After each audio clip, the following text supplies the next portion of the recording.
बिस्मिल्लाहिर्रहमानिर्रहीम। अस्सलाम वालेकुम डियर स्टूडेंट्स, मैं हूं प्रोफेसर अज़मत अली और आप देख रहे हैं मेरा चैनल मैथ्स फॉर यू। बेटा उम्मीद करता हूं कि आप सब खैर आफियत से हैं। बेटा जैसे कि आप लोग जानते हैं कि हमने calculus written by S M. Yusuf जो है फॉर बीएस मैथमेटिक्स के लिए यहाँ से एक important chapter number 9 functions of several variable जो है ये स्टार्ट किया हुआ है। और इस चैप्टर में हम अल्हम्दुलिल्लाह एक्सरसाइज 9.3 जो है वो पढ़ रहे हैं। और 9.3 एक्सरसाइज में मैंने लास्ट लेक्चर में क्वेश्चन नंबर 6 तक जो है वो डिस्कस किए थे। तो आज के लेक्चर में हमने क्वेश्चन नंबर 7 से स्टार्ट करना है। तो क्वेश्चन नंबर 7 क्या है वो उसको ज़रा देखते हैं। क्वेश्चन नंबर 7 में बेटा आपको कहता है कि इफ़ f(x,y,z) इक्वल टू 0 है, यानी ये आपके पास एक इम्प्लिसिट फंक्शन की टाइप का फंक्शन लिखा हुआ है। तो आपने इस फंक्शन f में partial z over partial x की वैल्यू निकालनी है और partial z over partial y की वैल्यू निकालनी है। आप जानते हैं कि वी नाउ डैट इफ़ आपके पास लास्ट लेक्चर में आपने देखा कि f अगर एक इम्प्लिसिट फंक्शन हो, इम्प्लिसिट फंक्शन आप जानते हैं ऐसे फंक्शन को कहते हैं जिसमें x और y इस तरह मिक्सअप होते हैं कि आप x और y को अलग-अलग नहीं कर सकते। तो ऐसे फंक्शन को आप इम्प्लिसिट फंक्शन बोलते हैं। मिसाल के तौर पर यहाँ पर मैं एक एग्ज़ाम्पल आपको दोबारा बता देता हूँ। आपने एक फंक्शन लिखा x² plus y(x² equal to 8। Suppose ये एक इक्वेशन लिखी हुई है। अब आप चाहें तो यहाँ से यहाँ पर y² लिख लें, इधर x कर दें, यानी कि y की वैल्यू जो पावर है वो डिफरेंट है। अब यहाँ पर अगर आप y की वैल्यू निकालना चाहें इन टर्म ऑफ x तो वो पॉसिबल नहीं है। तो आप इसको ऐसे लिख लेते हैं x² y plus y² x minus 8 equal to 0 और इस सारी चीज़ को आप दे देते हैं नाम f(x,y) का। ठीक है, ये सारा f(x,y) इक्वल टू 0। तो ये आपके पास बन जाता है इम्प्लिसिट फंक्शन। इम्प्लिसिट फंक्शन आप उस फंक्शन को कहते हैं जिसमें आप x और y की वैल्यू सेपरेट नहीं कर सकते। ठीक है, यानी कि उनकी पावर कुछ इस तरह डिफरेंट होती है या और भी रीज़न्स हो सकती हैं। ठीक है, तो उसमें x और y सेपरेट नहीं हो सकते। तो ऐसे फंक्शन को आप इम्प्लिसिट फंक्शन बोलते हैं। अब इम्प्लिसिट फंक्शन में अगर फंक्शन इम्प्लिसिट हो तो उसमें dy ओवर dx यानी डेरिवेटिव जो है वो आप इस फार्मूले से निकालते हैं, minus time partial derivative of f with respect to x divided by partial derivative of f with respect to y। तो यहाँ पर जो आपका ये फंक्शन f है ये ऐसा यहाँ पर इम्प्लिसिट फंक्शन के तौर पर लिया जाएगा। तो इसमें आपने z का derivative with respect to x निकालना है पार्शियल डेरिवेटिव, और z का derivative with respect to y भी निकालना है। Now in f(x,y,z) we may regard z as a function of x and y। चूँकि यहाँ पर z का डेरिवेटिव आप x के लासे भी निकाल रहे हो, y के लासे भी निकाल रहे हो, तो z को आप यहाँ पर as a function of x and y लेंगे। तो in order to find partial z over partial x, जब आप z का डेरिवेटिव पार्शियल डेरिवेटिव x के लासे लेंगे तो यहाँ पर ज़ाहिर सी बात है y को आप कांस्टेंट ट्रीट करेंगे। पार्शियल डेरिवेटिव की जो डेफिनेशन है उसके मुताबिक आप जानते हैं कि जब आप x के लासे पार्शियल डेरिवेटिव लेंगे तो y इज़ अ कांस्टेंट। ठीक है, एंड यूज़ 1, और 1 को यूज़ कर रहे हैं यहाँ पर। जब 1 को यूज़ करोगे तो partial z over partial x किसके बराबर आएगा? देखें यहाँ पर dy ओवर dx निकालना होता है। तो नीचे लिखते हैं f का derivative with respect to y, ऊपर लिखते हैं x का derivative with respect to f का derivative with respect to x। तो इस कॉन्सेप्ट को यूज़ करें तो partial z over partial x आ जाएगा। f का डेरिवेटिव, f कौन? यहाँ पर कैपिटल F, उसका डेरिवेटिव नीचे वाले वेरिएबल के लासे ऊपर आएगा, यानी उलट होगा। नीचे इधर x है तो ऊपर f का डेरिवेटिव x के लासे आएगा, ऊपर z है तो नीचे डेरिवेटिव आएगा z के लासे। ठीक है, तो ये चीज़ आ जाएगी minus f partial derivative of f with respect to x partial derivative of f with respect to z। Just आपने इस कॉन्सेप्ट को यूज़ करना है, बस 2 मरतबा ये फार्मूला इस्तेमाल करना है। सिमिलरली जब आपने partial z over partial y निकालना है तो बस ये आ जाएगा minus time f of y f with respect to y derivative, और यहाँ पर आ जाएगा f का derivative with respect to z। बस ये 2 चीज़ें हैं, ये आपने मालूम करनी है। यहाँ पर मैंने लिखा है कि ये लिखने की क्वेश्चन में तो खैर ज़रूरत नहीं है, लेकिन वैसे लिख रहा हूँ। Note in 1 dy over dx is the usual derivative between 2 variable while in 2 and 3 we convert this concept to partial derivative because z is the function of 2 variables. यानी कि ये जो 1 का कॉन्सेप्ट है, 1 वाला जो फार्मूला, ये आप इस्तेमाल तब करते हैं जब ऑर्डिनरी डेरिवेटिव निकालना होता है, जब सिर्फ y और x 2 वेरिएबल्स होते हैं। लेकिन अगर इसी कॉन्सेप्ट को आपने 2 या 2 से ज़्यादा वेरिएबल के लिए इस्तेमाल करना है, जिसमें जैसे वेरिएबल z यहाँ पर 2 से ज़्यादा वेरिएबल्स पर डिपेंड कर रहा है x और y पर, तो फिर आप इस कॉन्सेप्ट को इस तरह पार्शियल फॉर्म में ले आएंगे। ठीक है, नेक्स्ट अब आपका क्वेश्चन नंबर 8 कुछ इस तरह है। क्वेश्चन नंबर 8 कहता है कि अगर एफ एक्स वाई जी 0 के बराबर है और फाई एक दूसरा फंक्शन है, वो सिर्फ वाई और जी का फंक्शन है, वो भी 0 के बराबर है, शो डैट कि partial F over partial Y into partial phi over partial Z into D Z over X equal है partial F over partial X into partial phi over partial Y. ठीक है, फ्रॉम यहाँ पर सबसे पहले जो आपका पहली एक इक्वेशन दी हुई है जिसमें f जो है एफ एक्स वाई 0 के इक्वल है। इससे हम इम्प्लिसिट फंक्शन कंसीडर करेंगे और इस इम्प्लिसिट फंक्शन पर ये वाला फार्मूला लगाएंगे, D Y over D X आ जाएगा माइनस एफ़ का derivative with respect to X, F का derivative with respect to Y. अब यहाँ पर phi Y ji equal to 0 है, तो यहाँ पर फिर यही वाला कॉन्सेप्ट यूज़ करेंगे। ये फंक्शन है वाई और जी का, तो यहाँ पर आ जाएगा D Z over D Y equal to minus time phi का partial derivative with respect to Y over phi का derivative with respect to G. इसे क्वेश्चन नंबर 1, इसे क्वेश्चन नंबर 2 कह दें। अच्छा, अब यहाँ पर ये इसमें f x y ji equal to 0 है। यहाँ पर 3 ये वेरिएबल्स हैं। z is regarded as a function of x and y. Chain rule लगा दें इसके ऊपर, आम सिंपल चेन रूल जो होता है, d Z over D x को आप लिख सकते हो ऐसे, d Z over D y into d Y over D x. ठीक है, तो इस पर चेन रूल लगा दिया, सही है। अब यहाँ पर आपने क्या करना है, d Z over D Y की वैल्यू भी निकाल ली है क्वेश्चन नंबर 2 से, और d Y over D x की वैल्यू निकाली है क्वेश्चन नंबर 1 से। इन दोनों वैल्यूज़ को उठाकर यहाँ पर पुट कर दें आप। ठीक है, तो by using 1 and 2 we have D Z over D X आ जाएगा।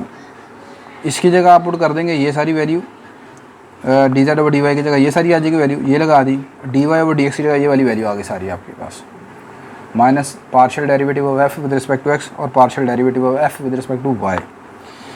माइनस माइनस प्लस हो गया।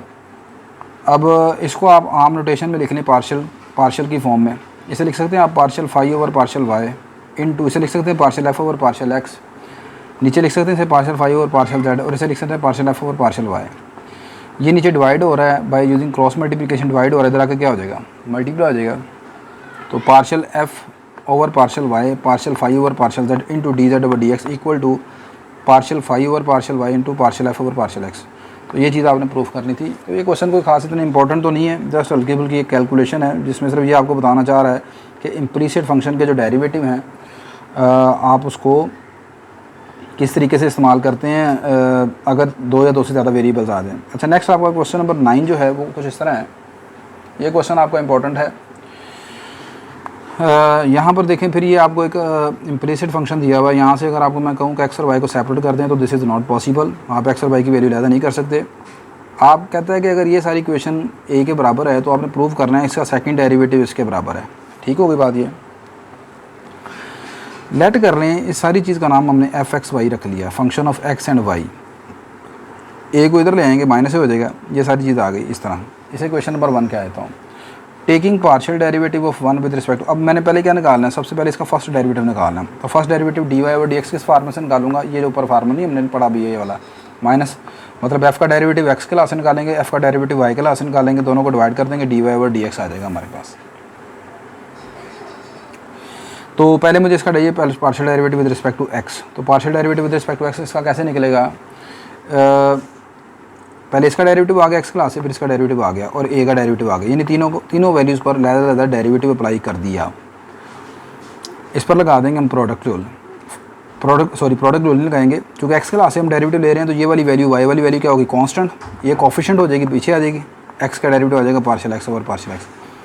यहाँ से वाई कोफिशिएंट हो जाएगा, वो पीछे आ जाएगा, इसका डेरिवेटिव आ जाएगा, ए का डेरिवेटिव हो गया 0 यहाँ पर। ठीक होगी बात। ये partial x over partial x 1 आ गया, इस पर लगाए हैं पावर रूल, पावर पीछे, पावर में से कम कर देंगे, कम करेंगे तो ये चीज़ इस तरह आ जाएगी, यानी इस सारी चीज़ का डेरिवेटिव आ जाएगा ये -2x ओवर 2 टाइम √1 - x²।